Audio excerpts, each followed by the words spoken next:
ভিক্ষা করে বাচ্চা কোলে নিয়ে আর হচ্ছে মানুষের বাসা থেকে ভাত নিয়ে আসে। এখন কি শ্বশুর বাড়ি থেকে মেনে নিছে এই বিয়েটা? না, এই বিয়েটা কিভাবে কোথায় হয়েছিল? এই বিয়েটা স্টেশনে থেকে হয়েছিল। আপা, জি বলেন। এই দূর থেকে আপনাকে এখানে বসা দেখে মূলত আমি আসলাম, ঠিক আছে? তো এই যে কোলে যে ছোট্ট বাচ্চাটাকে দেখতে পাচ্ছি, আপনার কি হয়? আমার মেয়ে। আপনার মেয়ে? আপনার বয়স কত? আমার বয়সে 21 সাল। 21 চলে। আসলে আপনাকে দেখে বোঝা যাচ্ছে না যে আপনার 21 বছর বয়স, মনে হচ্ছে 10 থেকে 12 বছর বয়স। যাই হোক, সবার বডির গ্রোথটা এক থাকে না। তো এই বাচ্চার বয়স কত? বাচ্চার বয়স 2 মাস। 2 মাস। বিয়ে হয়েছে কতদিন? বিয়ে হয়েছে 2 বছর। কি করে আপনার স্বামী? কিছুই করে না। কিছুই করে না।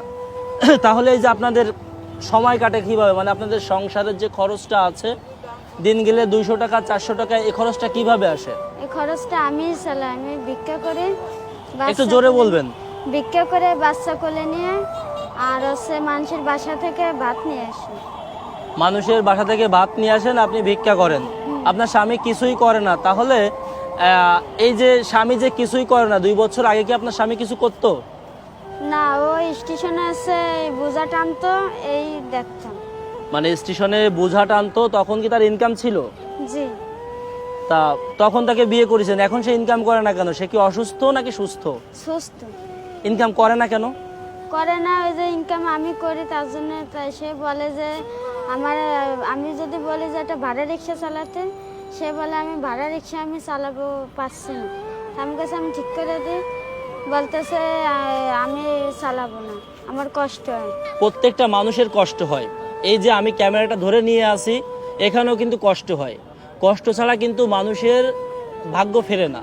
এখন তাকে বুঝাবেন যে সে যেন কাজ করে।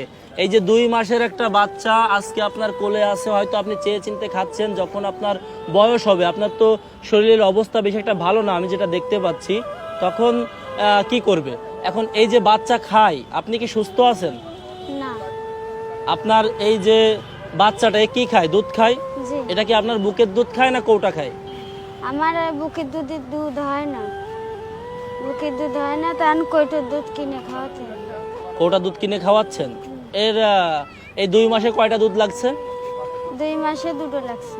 এক একটা কত করে লাগে? 350। 350 টাকা করে লাগে। এ থাকা হয় কোথায়? রেল লাইনে নাকি কোনো বাসা ভাড়া নেওয়া আছে? বাসা ভাড়া নিছে বাসা ভাড়া কত লাগে? 1200। 1200 টাকা। তো এই যে প্রতি মাসে 1200 টাকা বাসা ভাড়া, আর এই বাচ্চার জন্য প্রতি মাসে 1 থেকে 2টা দুধ কিনতে গেলে সেখানে 700 টাকা, এই অ্যাভারেজে 2000 টাকা। তাহলে তো মাসে না হলেও 10,000 টাকা ইনকাম করার লাগে। না হলে তো 2টা মানুষ, এখন আরও একটা মানুষ দুনিয়াতে আসছে, 3টা মানুষ, এই 3টা মানুষের তো আহার রুজি চলবে না। এখন আপনি কি পড়াশুনো করেছেন আগে পরে? হ্যাঁ। কোন ক্লাস পর্যন্ত? 7। 7। তাহলে মোটামুটি হিসাব কিতাব জানা আছে, তাই তো? আচ্ছা, যদি কোনো সহৃদয়বান ব্যক্তি আপনাকে ছোটখাটো একটা ফুটপাতে রাস্তার দোকান, চায়ের দোকান বা সিগারেটের দোকান, বা আপনার স্বামী কি শরীর ভালো আছে? অঙ্গ প্রত্যঙ্গ সবকিছু ভালো আছে? ভালো আছে। রিক্সা যদি কেউ দিতে চায় বা কোনো একটা কর্ম করায় দিতে চায়, তাহলে কি সে করবে? জি। আচ্ছা, আপনার বাপের বাড়ি কোথায়? নওপাড়া। যশোর নোয়াপাড়া। আর শ্বশুর বাড়ি একটু জোরে বলতে হবে। শ্বশুর বাড়ি আছে 4 নম্বর ঘাট। 4 নম্বর ঘাট। শ্বশুর শাশুড়ি বেঁচে আছে? শ্বশুর আছে, শাশুড়ি নেই। শ্বশুর আছে, শাশুড়ি নাই। এখন কি শ্বশুর বাড়ি থেকে মেনে নিছে এই বিয়েটা? না, এই বিয়েটা কিভাবে কোথায় হয়েছিল? এই বিয়েটা স্টেশনে থেকে হয়েছিল। স্টেশনে থেকে? এই স্টেশনের যে মানুষগুলো আছে, এরা থেকে বিয়েটা করিয়ে দিয়েছে 2 বছর আগে। হ্যাঁ। এখন এই যে আপনার শ্বশুর বাড়ি থাকতে পারেন না, বাসা ভাড়া থাকতে হয়, এই বিষয়টা নিয়ে কি কোনো মানুষ আপনার শ্বশুরের কাছে গেছে কথা বলার জন্য? গেছে, কিন্তু উনি বলেছে যে আমি ওই বউ ঘর উঠাবো না, আমার ছেলে পছন্দ করেছে, আমার ছেলে ঘর আলাদা করে নিই। আচ্ছা, এই বাচ্চার নাম কি রাখা হয়েছে? আরিফা। ছেলে? না, মেয়ে। মেয়ে আরিফা। আচ্ছা, তো মানুষের জন্য পেজের যে অডিয়েন্স আছেন, আপনারা যারা দেখছেন, একজন অসহায় মায়ের সাথে আমরা কথা বলছি। তার কোলে ফুটফুটে 2 মাসের একটা ছোট্ট একটা বাচ্চা, তার নাম আরিফা। তার সাহায্য সহযোগিতায় সবাই এগিয়ে আসবেন। এই বাচ্চা মায়ের বুকের দুধ পায় না, কারণ তার মা নিজেই অসুস্থ। আপনারা কিছু না হয় তার মা চেয়ে খাইতে পারে, তার বাবাও মানুষের থেকে চেয়ে খাইতে পারে, কিন্তু এই ছোট্ট বাচ্চা এ তো নিষ্পাপ, এর তো কোনো অপরাধ নাই। আসলে যে মায়ের গর্ভে এসেছে, যে বাবার পরিবারে সুসংবাদ নিয়ে এসেছে, আমরা চাই যেন এই মায়ের কোলে ভালো থাকে। আপনারা যারা সহৃদয়বান ব্যক্তি আছেন, এই বাচ্চার দুধের টাকাটা অন্তত আপনারা তাদের কাছে পাঠাবেন। সরজমিনে এসে আপনারা এই খুলনা রেলওয়েতে এসে তাদেরকে দেখে তাদের কাছে এসে টাকাটা দিয়ে যাবেন। অনেক কথা বলবো না, আসলে এই যে মা মেয়ে, তাকে দেখলে মার মতো মনে হয় না, তারপরেও সে আজ দুনিয়ার প্রাকৃতিক নিয়মেই কিন্তু সে মা হয়েছে, যা সবার ক্ষেত্রে হয়ে থাকে।